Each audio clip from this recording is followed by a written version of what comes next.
যার মনের মধ্যে সততা আছে আল্লাহ পাক কোনো না কোনো দিন ইনশাআল্লাহ তাকে হেদায়েত দিবে। মনের বিষয়টা আল্লাহ ছাড়া কেউ জানে না। আপনি দেখতে পারেন সমাজে অনেকে দাড়ি টুপি পাগড়ি জুব্বা সব লাগিয়ে ঘুরছে, তো বিশ্বাস করেন তাদের মনটা এমনও হতে পারে যে জানোয়ারের চেয়েও কুৎসিত, এমনও হতে পারে। আবার আপনি দেখবেন সমাজে এমন অনেক মানুষ ঘুরছে যারা হয়তো অনেক পাপে লিপ্ত মনে হচ্ছে, মনের মধ্যে সততা আছে।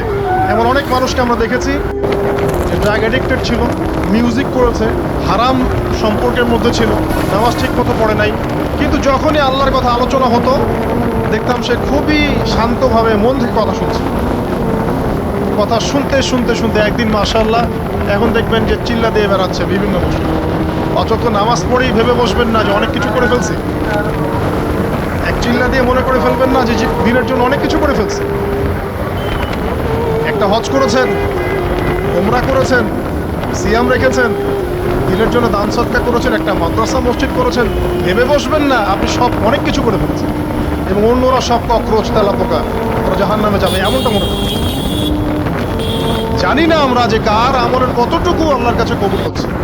এক ব্যক্তি এত পাপ করেছে যে শেষে মৃত্যুর সময় সে সন্তানদেরকে ডাকছে, ডেকে বলছে যে আমি যখন মারা যাব আমার লাশটাকে তোমরা কবর দিও না, যদি আল্লাহ পাক আমাকে ধরতে পারেন তাহলে খবর আছে আমার। কি করতে হবে?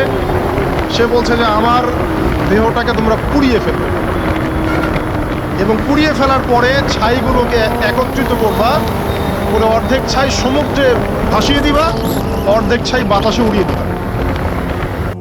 সন্তানরা তাই করল। মৃত্যুর পর আল্লাহ পাক এই সমুদ্র এবং জমিনকে বাতাসকে আদেশ করলেন যে তোমরা ছাই জড়ো করে দাও। আর মানুষ আর জিন আল্লাহর কথা না শুনলেও এই প্রকৃতি আল্লাহ পাকের কথা শোনে। বিজ্ঞান বলে প্রকৃতি থেকে সব হচ্ছে। কি প্রকৃতি? প্রকৃতি কি, কাকে বলে? মানুষকে আল্লাহর ইবাদতকে বাদ দিয়ে প্রকৃতি পূজায় নিয়ে গেছে। এই পুরো প্রকৃতি আর মহাবিশ্বে এক আল্লাহর ইবাদত করে। কে সৃষ্টি করলো প্রকৃতি?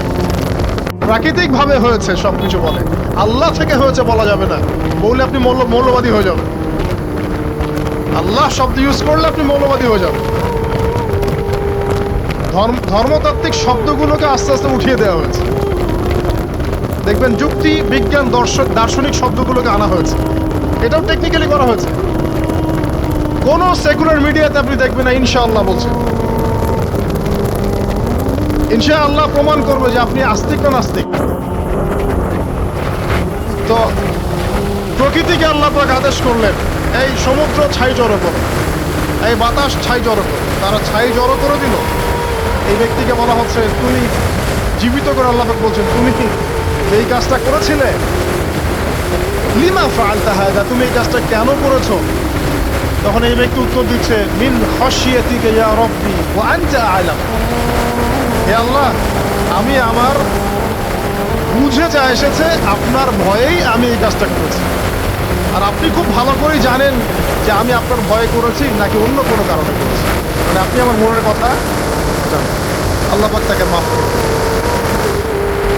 আপনাদেরকে আমি সেই ব্যভিচারী মহিলার কথাও মনে করাই।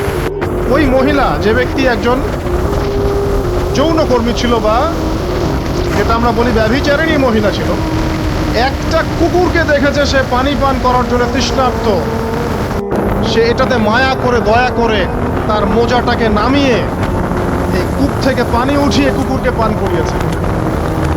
এই একটা কাজের বদৌলতে আল্লাহ রাব্বুল আলামিন এই ব্যভিচারী মহিলাকে মাফ করে জান্নাত দিয়ে দিয়েছে।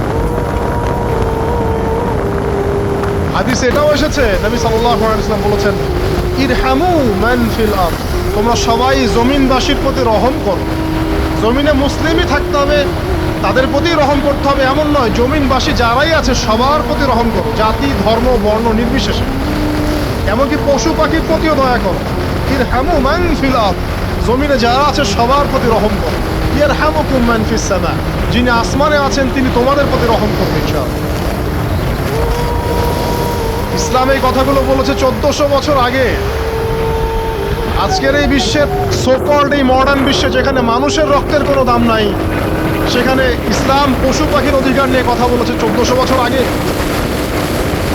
তাদেরকে কি শেখাতে আসেন?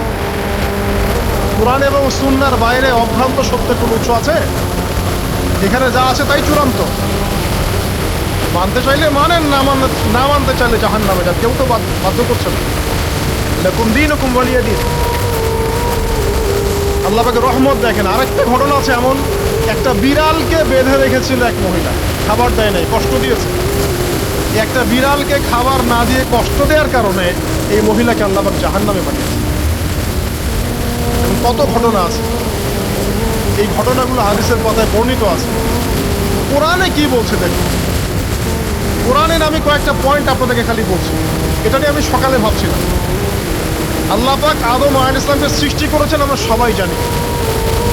আল্লাহ পাক সূরা সাদের মধ্যে বলছেন ইবলিসকে, হে ইবলিস, তোমাকে কিসে বারণ করলো আদমকে সিজদা করতে, যে আদমকে আমি নিজের হাত দিয়ে সৃষ্টি করেছি। আল্লাহ রাব্বুল আলামিন যে আমাদেরকে এত যত্ন করে ভালোবেসে সৃষ্টি করেছেন, এটা কি আল্লাহ পাকের দয়ার নিদর্শন নয়? মহাবিশ্বের অন্য কোনো মাখলুক সৃষ্টির ব্যাপারে আল্লাহ পাক বলেন নাই খলাকতু বিয়াদাই, আমি নিজ হাতে তাকে সৃষ্টি করেছি। শুধু সৃষ্টি নয়, সৃষ্টি করার পর আল্লাহ পাক তাকে সমস্ত নাম শিক্ষা দিয়েছেন। এই যে জ্ঞান শিক্ষা দেওয়া, জ্ঞান, এটা আল্লাহ পাকের সবচেয়ে বড় নিদর্শনগুলোর মধ্যে হতে পারে। এবং আল্লাহ পাকের সবচেয়ে বড় দয়া, আমার মত এটা, মানব জাতির উপরে আল্লাহ পাকের সবচেয়ে বড় দয়াটা হচ্ছে কি জানেন? আল্লাহ পাক আমাদেরকে জ্ঞান শিক্ষা দিয়েছেন, ওহী নাজিল করেছেন। এটা সব কিছুর ঊর্ধ্বে।